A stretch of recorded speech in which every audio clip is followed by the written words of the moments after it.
August 14th, 1942. Over the icy expanse of the North Atlantic, two silver streaks cut through the gray skies 200 miles southwest of Iceland. Below them, the endless ocean rolled in cold, merciless waves. Second Lieutenant Ela Shahan adjusted his oxygen mask in the tight cockpit of his P-38F Lightning, his eyes scanning the horizon through the twin booms that defined the aircraft's unmistakable silhouette. Off his wing, Major John Weltman mirrored his movements in another Lightning. For hours, the monotony had been unbroken. Gray sky meeting gray sea, engines droning endlessly. Then a shape appeared on the horizon. Dark, low, growing larger with every second. A Focke-Wulf FW-200 Condor, the Luftwaffe's long-range maritime hunter, returning from a deadly mission against Allied convoys.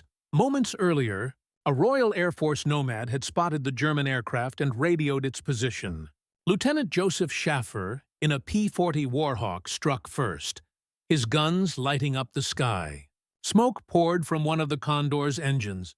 Then Shahan and Weltman dove in, throttles forward, the twin Allisons roaring. Their synchronized attack was devastating. 450 caliber machine guns and a 20mm cannon in each nose converged on a single point. The Condor erupted into flames, disintegrating before plunging into the sea below. As the Americans circled the wreckage, confirming the kill, history had quietly been made. It was the first Luftwaffe aircraft ever destroyed by United States Army Air Force fighters. That day, the P-38 Lightning announced itself to the world, a twin-engine design so unconventional that German pilots initially dismissed it as a flawed curiosity. Yet, it would soon force them to rewrite every rule they knew about air combat. 3 months earlier, German intelligence had intercepted photographs of a strange new American aircraft entering service. To the Luftwaffe's seasoned tacticians, the P-38 looked absurd. 2 engines mounted in long booms, a cockpit pod in the center, and tricycle landing gear, all completely against their design principles. To them, twin-engine fighters were failures. The Luftwaffe had learned that lesson bitterly during the Battle of Britain, when their own twin-engine Bf-110 Zersterer had been torn apart by agile British Spitfires. To German analysts, the P-38 was just another lumbering target, heavier, slower, and doomed to the same fate. But this assumption would soon prove fatally wrong. November 19, 1942. The skies above Tunisia. 18 Lightnings from the 1st and 14th Fighter Groups soared in formation, escorting B-17 Flying Fortresses bound for Tunisian targets. High above, German ace Franz Schiess of Jagdgeschwader 53 spotted the formation. He had 19 victories to his name and over 140 missions behind him. With practiced precision, he led his Messerschmitt Bf-109s into a diving attack. The twin-engine Lightnings, he believed, would never be able to evade. But what happened next defied everything he knew. The P-38s didn't stay in defensive formation. They broke hard into the attack, turning with impossible agility. Schiess pulled back in disbelief as one of the massive Lightnings swung around to his front, its guns flashing. The concentrated stream of fire, 4 Brownings and a 20mm cannon mounted along the nose, slashed through the air with deadly accuracy. Unlike wing-mounted guns, the Lightning's weapons didn't rely on convergence. Every round met perfectly at the crosshairs. Schiess barely escaped, but 3 of his pilots didn't. The Luftwaffe's confidence was shaken. The Americans' Flying Fork was no clumsy twin-engine beast. It was a predator. The truth was that the P-38 had been designed from the ground up to defy every limitation of earlier twin-engine fighters. Its origins stretched back to 1937, when 2 U.S. Army officers, Benjamin Kelsey and Gordon Saville, drafted a radical specification: a fighter that could fly 360 miles per hour at 20,000 feet, climb to 36,000 feet, and maintain top speed for an hour. These were numbers no existing aircraft could achieve. But at Lockheed, a brilliant young engineer named Clarence Kelly Johnson believed he could make it real.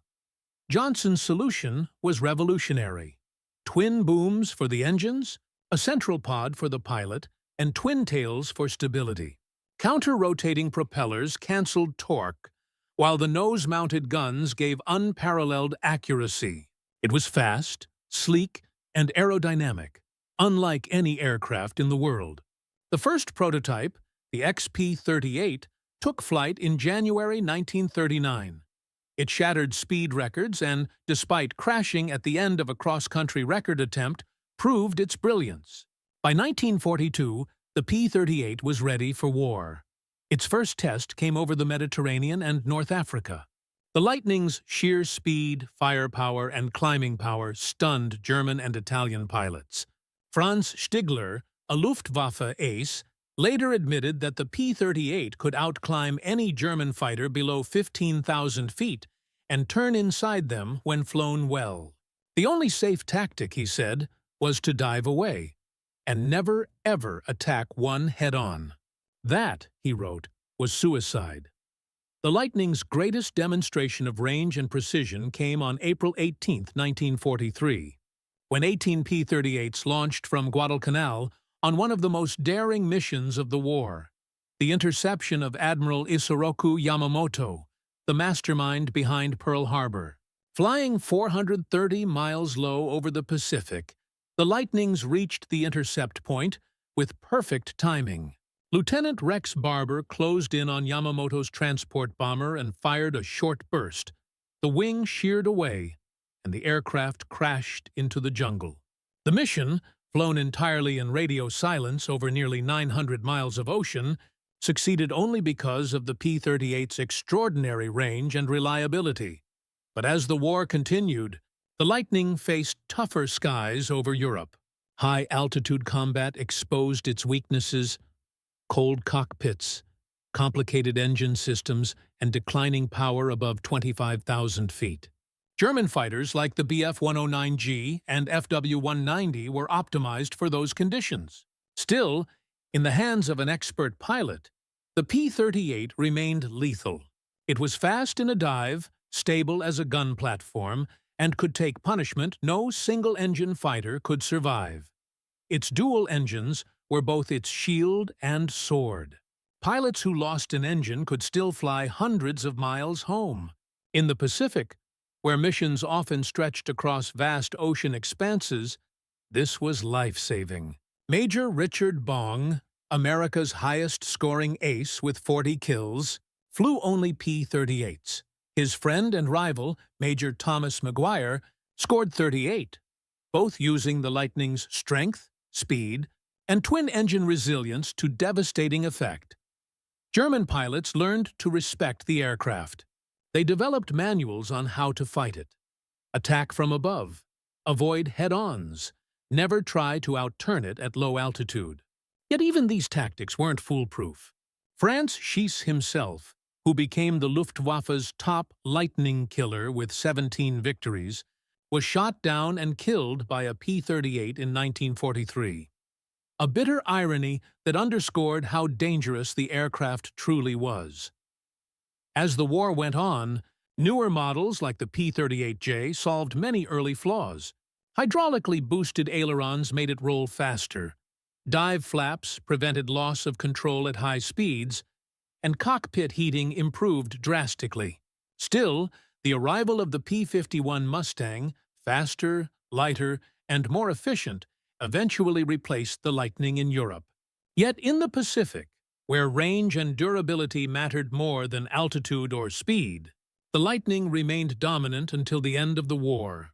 Japanese ace Saburo Sakai, who fought dozens of American pilots, wrote that once U.S. airmen learned not to dogfight his Zero and instead used the Lightning's superior speed and climb to dictate battle, the outcome was inevitable.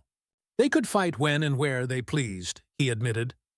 Under such conditions, the P-38 became one of the most deadly of all enemy planes. By war's end, P-38s had destroyed nearly 1,100 enemy aircraft across all theaters.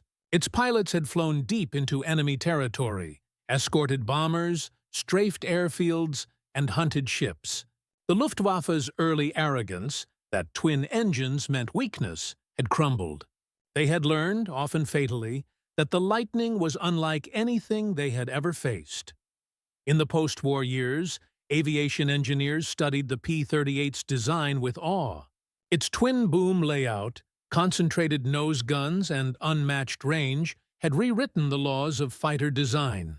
What began as an experiment in 1937 became one of the most feared aircraft of the Second World War, a machine that turned skepticism into respect and redefined what a fighter could be, and as those who flew it would later recall, the Lightning wasn't just a plane. It was a statement, a symbol of American ingenuity, courage, and precision. In the skies over Tunisia, Italy, and the endless Pacific, its twin tails carved a legend that endures to this day. The unmistakable mark of the fork-tailed devil.